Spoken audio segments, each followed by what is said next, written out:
Assalamualaikum dan salam sejahtera yang dihormati para juri, guru-guru dan rakan-rakan sekalian.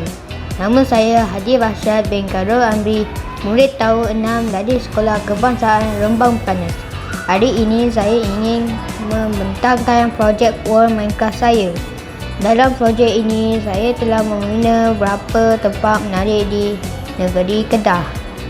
Tempat pertama ialah Menara Jam besar Alor Setar. Menara ini merupakan mancur atau tanda bersejarah yang penting di bandar Alor Setar dan menjadi simbol kebanggaan bandar.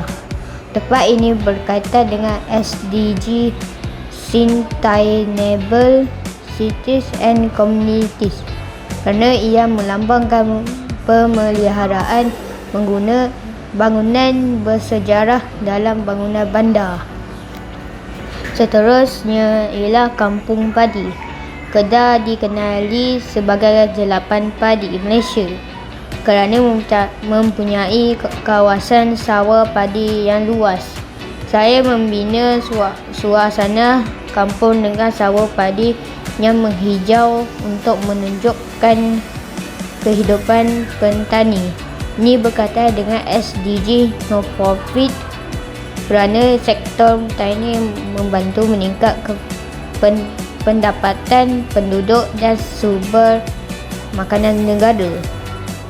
Tempat ketiga ialah kolam renang MBAS Alor Setar. Kolam ini merupakan tempat diada untuk masyarakat beriadah dengan menjaga kesihatan. Dalam rangka saya membina kawasan yang selesa dan selamat. Ini selaras dengan SDG Good Health and Well-being kerana aktiviti riadah membantu meningkat kesihatan fizikal dan mental. Selain itu, saya juga membina Langkawi Wildlife Park yang mempamerkan pelbagai jenis haiwan serta legenda Park Langkawi yang menggetahkan taman untuk masyarakat beriadah.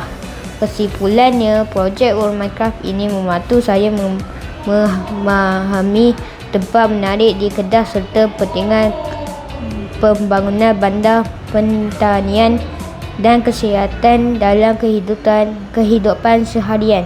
Sekian, terima kasih.